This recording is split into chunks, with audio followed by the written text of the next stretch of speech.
So let's talk about Static. There's already a really good fan film and the animated series, but how I would do it. Virgil Hawkins is a fun-loving teen living with his sister and his dad is like played by the guy who originally played Static. And he's got a best friend named Richie. And because it's a newer thing, we can actually talk about how Richie was and has always been gay.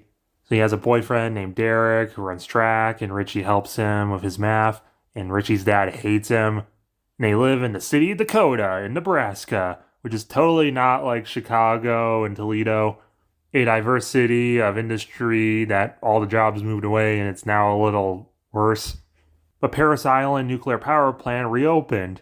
And Virgil's dad's really excited about that. He yells, "Oh yeah, that's why I voted for Simon Stack, baby! He's bringing the industry back." And Virgil's like, "You are aware Simon Stack shut down the power plant in the first place, right?"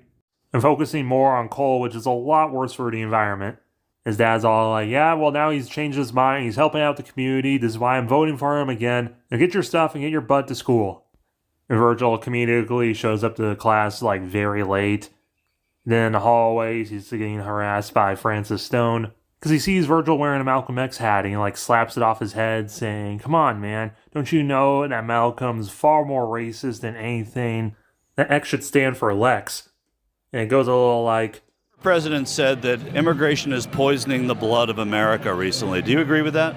Well, in some cases, they don't. I would tell all the immigrants that are coming in here to vote Republican, because if they don't, they won't have nowhere else to go, because their country's going to be like our country, be like the country they came from. It's just I believe it's allowing more criminal activity to take place. You know, it's really important that people are vetted that come into the United States so that we don't have the terrorist activity that we've been looking at, and our country is just kind of going astray, you know, like then there's going to be different viewpoints and things like that, where other countries, they don't have the liberties that the United States has, and we don't want to live like those other countries. We want to have our freedoms and liberties that we have here. But what does that mean to you? Well, it is, because it's kind of poisoning the pool instead of being in where they can make the same wage as everybody else. Some of them are undercutting that. So we need people that wants to be here, wants to come in the right way. So you don't want to let them in, but if you let them in, you want to give them the vote. Well, But Francis gets fed up with Virgil, so he starts fighting him. But then the fight gets broken up by Wade. And Francis tries deflecting, "Oh, of course, two black guys are ganging up on the white guy. I was just trying to defend myself. You know, whatever, screw this. I'm gonna be in science class and deal with this shit." Virgil gets his hat back and he tries saying thanks to Wade, but Wade says that's his freebie. If he wants to get defended again, he's gotta join his gang.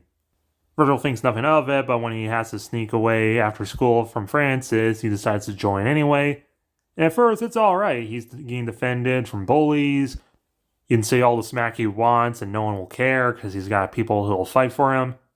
But it quickly goes south because Wade gives Virgil a gun, because they're going to go rob some people dealing with kryptonite out behind the Parris Island nuclear plant. So later that night, Virgil goes there reluctantly. There's a bunch of other gangs there, including Francis. It quickly erupts into a turf war. You see Norman and the Spectre witnessing it. Norman wants to do something to stop the gang war, but the Spectre tells them they can't see him, nor can he interact with them. They can only witness. Virgil's like sneaking around, and he's thinking if he should actually shoot Francis, but he throws the gun away and runs. Inside the nuclear plant, they're irradiating kryptonite, turning it into red kryptonite. And they have like a big stockpile of it. And one of the scientists inside are like, it's time to continue Operation Babel. And he like seals away into a safety room. All the other scientists are like, what? As one of the kryptonites explodes, and suddenly they start rapidly growing into giant geodes. Outside, the police arrive at the scene, but suddenly the red kryptonite erupts out of the building. Giant shards are like everywhere, and like one snaps off, crushing someone, and a bunch fall into the water. Suddenly everyone starts like coughing and like mutating. The next day Virgil wakes up and he's got like really staticky powers. We see on the TV his dad watching. Lex News special report. The recently reopened Parris Island nuclear plant has suddenly erupted into giant crystals. Very early in the morning, residents report a loud bang sound, having immensely negative effects on anyone caught anywhere near the blast. And some reports are even saying that much of the crystals have ended up in the Missouri River. The new worst environmental disaster in United States history, and what many locals are referring to as the Big Bang, due to the bright red light the crystals emit, especially during the event. Many residents are protesting, saying that the government knew about what was going to happen and wanted to use the locals of Dakota as their guinea pig. Then Virgil quickly runs over to Richie's to show him his powers, and they think this is super cool. And we basically do get a montage that's recapping the first episode in the animated series, and we see Virgil slowly develop his look into Static. And the montage also shows Static dealing with some mutants from the Red Kryptonite known as Bang Babies, such as Rubber Band Man, who claims that Ice Cube ripped off his song, and Ice Cube tries locking him in a safe, suffocating him, but Static ends up showing up and freeing him because Ice Cube did steal his song. But it gets weird when Rubber Band Man tries suffocating Ice Cube, but Static stops it. Then Static has to deal with his parents, and then Richie's dad. I'm Mr. Foley, how you doing? Jesus, kid, don't sneak up on me. Dad, calm down. This is my friend Virgil. He's been here all night. You know, your hair kind of reminds me of that Static I guy. kind of modeled it after him, so, yeah. What kind of name is Static, honestly? He sounds more like a rapper or a gang member than a hero. Dad, I don't know. He seems to be helping a lot of the poor community. I don't know. He seems like a good guy to me. Right, and Martian Manhunt is a part of the Justice League. He is a part of the Justice League. God, they're letting aliens in now? What does this world come Daddy, to? stop. You do know Superman's an alien, right? Yeah, but there's something different about him. I mean, in my eyes, he's always been a true blue What do you American. think about the Black Green Lantern? There's a Black Green Lantern now? My God, they don't even want to work regular jobs. How are they going to be superheroes? Virgil, I'm so sorry. I mean, what has this world stop come it to? now. So Richie found a new place they can hide out in that's an abandoned gas station. And then Virgil hears about a new Bang Baby. It's like a total electric monster thing. But it also seems like he's just running away from everyone. And he comes in contact with some shadow guy. And then later Richie questions as Virgil's seen Derek. But then Richie is acting a little crazy because suddenly he starts becoming like super smart and he's like inventing weird things. Virgil's like, alright, calm down, Michael Hull Jr. Before you create a new terrific tech, I think we have to discuss you might be a Bang Baby. And Richie's like concerned because he was nowhere near the Big Bang. And then they start realizing maybe most people might be affected now. And later when Virgil's out on patrol, he gets jumped by a bunch of Bang Babies. Relax, hero. We just wanted to get your attention. He gets grabbed and pulled away by Shadow. Call me Ebon, master of shadow and darkness. Not very modest, are you? Talon, he's our little turtle dove. Then there's Shiv. Shiv is like messing with Virgil. Shiv makes light energy weapons. Rubber Band Man joined them, and he claims to be a better Elastic Man. And this is our latest recruit, Destruct. He's a little shy at first. So, you bring me down here for a meet and greet? More like a proposition. Join us. We're a new breed, the meta breed. They call us creatures, monsters. They force us to go underground. Take Destruct here. Up there, he was an outcast. But with us, he's found a home. Right, Derek? Derek. So, what about my offer, hero? I don't play well with others. You think you're better than us? Temper, Talon. He needs time to think about it. So Virgil tells Richie about the meta breed. And Richie jokes that they're some kind of like ex-people or whatever. Then Virgil tells them that they might have Derek. And then they go to Derek's place to see if it actually is the same Derek they're talking about. As the audience sees that Derek is struggling to come back and forth between the electric form. But Ebon assures him that up there, man just wanted to use you, see you run, just to take away what you're good at because you couldn't do any of their dumbass memorizing. But after today, you'll show them your true power, Destruct. They head surface side and then knock over like a money truck into a Dick's Sporting Goods. Static is on the scene. He tries convincing Derek that he doesn't have to do this, but Ebon tries telling Destruct that he has to do this. So he blasts Static and seemingly overcharges his electricity. And they make it out with the money. Richie finds Static and he's like all fried. He also takes the opportunity to get some gear and becomes, gear. After some sleuthing, they find out they're hiding out in Milestone Subway. They try convincing Derek that it's okay and Richie still loves him, even if he's a giant electric thing. But Eobon finds them, which leads into a fight. But Static and friends get on to an old subway, which he causes to go because of his electricity. So the Meta Breed chases them. But during the chase, Rubber Band Man actually helps and knocks away Talon and Shiv, saying that this is Static's freebie for saving him from being suffocated as he bounces away. But Eobon chases up and tries swallowing everyone with his shadow-iness. But Derek uses his electricity powers to start up the lights in all the subway station and banishes Eobon away because of Shadow. So now free, Derek decides to give himself up to the government to see the effects on red kryptonite on people. Calms down enough to turn back to normal, and him and Richie have a goodbye kiss, which is then broken up when he turns back into electricity and accidentally zaps Richie, burning his lips. Virgil and Richie fly off triumphantly on a trash can lid and a jetpack. The Meta Breed reform and now they're down 2, but they might actually be up 1 very soon. And the end credits are a recreation of the Static Shock theme song intro. End credits. Lois and Calvin are together with their 2 kids, Jonathan and Jason. But Cal sees on the TV reporting about the Big Bang red kryptonite incident in Dakota, and how just monstrously devastating it is on wildlife and people, killing and mutating thousands. And this is the action that finally drives him to become Superman again. They'll talk about the beard, but the mullet's staying. He rejoins the society and suggests members like Nord, Power Girl, and Aquaman can join the new Justice League to kind of spy on them to make sure they're doing the right thing. As well as the society needs some new blood. But the recruitment committee should also consider Peacemaker, Etrigan the Demon, and the Phantom Stranger. And Firestorm. And Captain Comet. Plus, in a real planetary crisis, Russia has more rocket reds. And this was all mid-credit scene, so the post-credit scene is Diana recruiting Jade, the daughter of Alan Scott, who has kind of natural Green Lantern powers being born after he became the embodiment of Ion. Diana tells Alan about this. It goes well until Alan Scott's boyfriend arrives. Oh, company. And who are you? Juan Pedro. He's a friend of a... I'm a friend of his son. You have a son?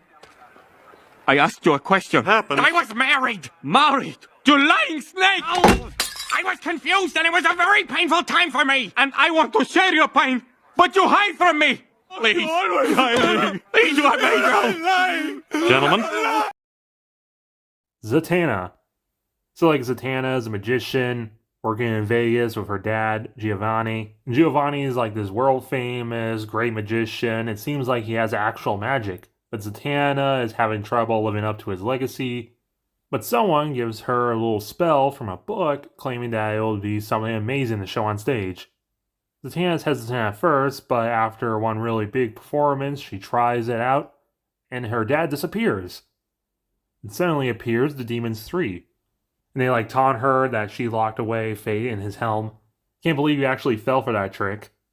As a CGI person descends from the ceiling, claiming to be Clarion, Lord of Chaos, and they shoot fireworks out their hand, forming their name above their head, and the crowd's excited about what's going on, but Zatanna is confused and freaked out. I can do anything. As Clarion starts having fun, using their powers to tear up the Luxor and terrorize people.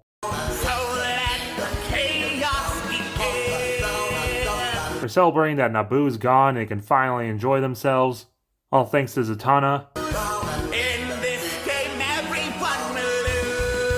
As the crowd are freaking out and running away, as the big Sphinx in front of the Luxor becomes alive. People are being turned into weird things as Zatanna's let go and falls on one. As Clarion, the demons, and the Sphinx ride off, and Clarion names the Sphinx Tinkle number 2. But conveniently, 2 people who are in Vegas for other reasons notice what's going on. Jason. At least you're asking. Gone the form of man. Arise the demon Etrigan! So Constantine calls once more, just like a greedy wanton. Save the bloody rhymes and top that git! Killjoy. There's a brief battle of Etrigan and the Sphinx, till Clarion blasts the Tragan away. And yeah, this is John Constantine. Not saying that the Keanu Reeves film is canon, but I wanted to reprise his role. Zatanna asks what's going on, and Constantine says he and his friend can help. But they regroup at the House of Mysteries. Zatanna tells him that she got a spell from someone, and then suddenly some demons appeared, and they locked the dad away in a helm or something. This magical kid appeared. And then from that description, Constantine recognizes that the person was Felix Faust, a third-rate sorcerer who must have made a deal with the Demons 3 to get a spell to lock your dad away for some reason. And he's like upset, like, you shouldn't have just cast spells like that. And she's like, well, I didn't know. And Jason like takes her side. And Z's kind of new here, so asks who they are, and Constantine introduces himself, but goes into more detail about Jason Blood, saying that he was a knight from Arthurian times, who was bound to the demon Etragan because of Merlin to help in a war. Maybe a Shining Knight cameo with Merlin. And suddenly a ghost appears to make it even weirder, played by someone you probably never heard of. He's like a 2D CGI character, asking when Jason and Constantine are going to help him with his case. It's been like 8 years. Constantine's like, we're still working on it. We don't have that many details of who your killer could have been. There's more important things at the moment. And Z's kind of freaked out at a ghost, and Deadman's kind of freaked out that she can actually see him. He explains that he used to be an acrobat working at Haley Circus, trying to live up to the Flying Grayson's career until he was taken out by someone, which is weird that it was not the first time acrobats at that place were shot, and due to a Hindu goddess who was brought back as a ghost to find whoever killed him. And Z's like, the Hindu goddess part is not even the weirdest part of this day. Deadman's like, whatever. Alright, team, let's go head out and stop Faust. And Constantine's like, yeah, no, we're not a team. Deadman's like, come on, we're a team. You're like the team leader. Even deities can get it wrong. It's how we got the appendix, Neanderthals, and reality TV. Z, your help I could use. Okay, if we do it as a group. Dandy. Let's take a walk on the dark side then. And back with the bad guys, Clarion's like messing with the Helm of Fate, playing Tinkle, knocking around like a cat with a ball. And Felix is mad that he hasn't got his power boost yet that Clarion promised he'll give him. Hurry up, witch boy. Clarion's like, ugh, don't use pronouns, you're so boring. Felix tries apologizing that he doesn't need the powers right now, you can wait, just reminding you, sorry. Then with the Dream Team, they head to a swamp, and Jason's confused why they're here, and Constantine knows that Faust lives in a lighthouse that's always moving and invisible, and he knows someone who can help them get in. Hidey hole of one Alec Holland, whose corpse was taken to be the most recent avatar of the Green. The what? So Constantine starts messing around with the swamp until eventually a big monster thing comes out. Constantine, you dare threaten the Green. Zatanna runs up asking for help from the swamp thing as Constantine falls into the water. Comedically, We know John Constantine because he enrages me. Zatanna apologizes for him and says that they need his help. An observatory which is invisible. It's a place where dark magic would infect the earth below it. So with that, Swamp Thing helps them out and sends them to where they need to go, but says that this is as far as he can go and leaves. Zatanna walks in first with everyone hiding outside, and she's like thanking Faust for the spell and asks what's going on, as Faust explains that the child Clarion and his arch-rival Nabu are some of the most powerful creatures in all of existence. Nabu of order and Clarion of chaos. Long ago, they used to fight all the time, which even caused the sinking of Lemuria.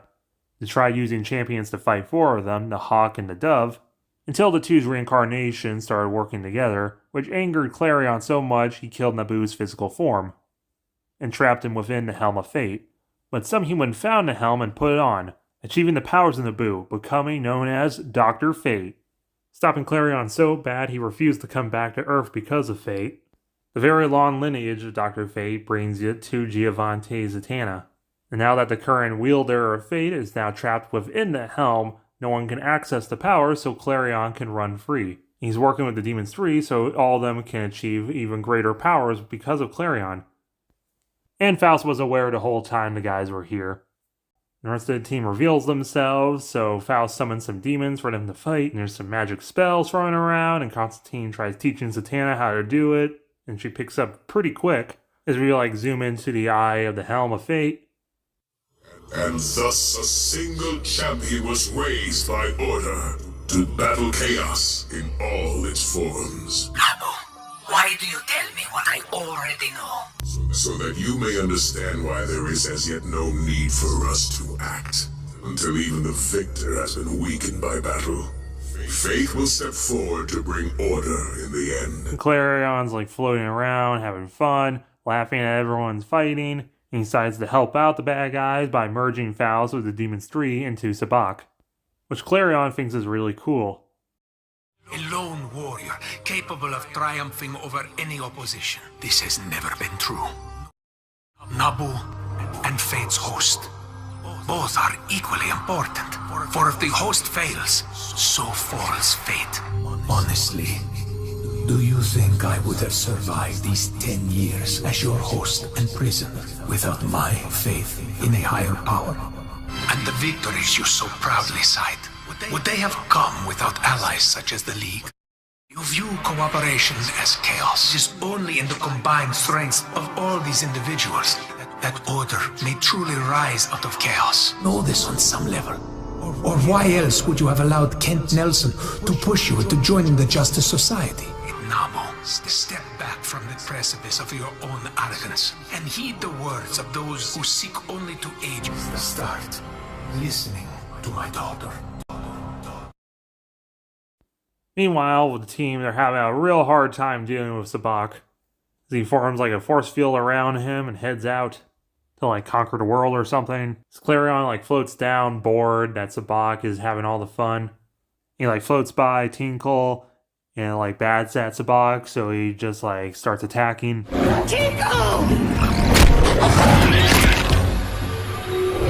Tinkle starts crumbling into rocks. Z tries talking with Claire, saying why you do this is not fun if you're hurting people. And Claire is like, why not? I'm enjoying myself. Well, up until right now. And Z's like, well, that feeling you feel right now is how everyone's feeling with you messing with them.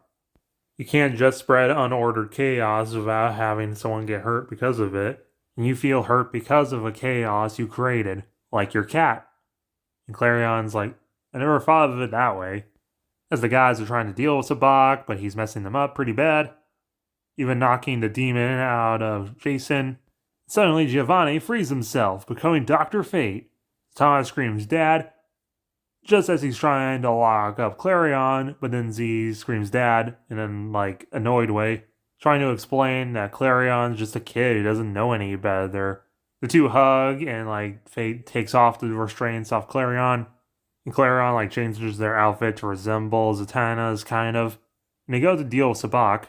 But he's got so powerful he's able to just blast Klarion away. So now the team has to come up with a plan. Altogether, Dr. Fate is going to make a bunch of clones of himself and try and distract him. This works for a while. And Constantine confronts Sabacc, still being Faust within him. He's angry at him, so he grabs Constantine.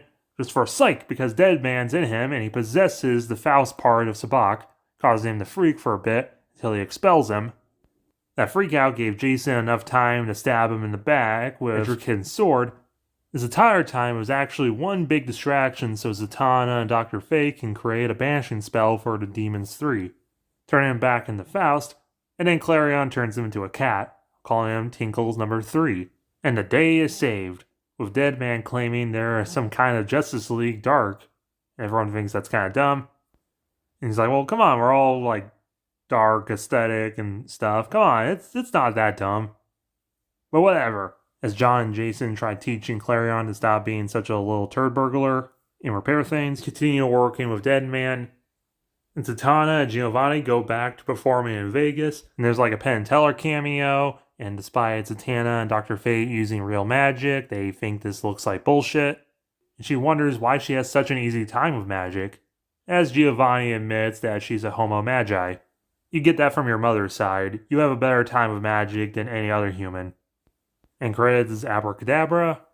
Then our post-credits is we see Rick, and he's designing a new suit using Batman's original cowl, becoming the Red Robin. Then we cut, and it turns out Bruce is still alive. The Omega Beam thing didn't kill him. It actually just sent him back to caveman times. where caveman Robin gives him his utility belt and a pelt to stay warm.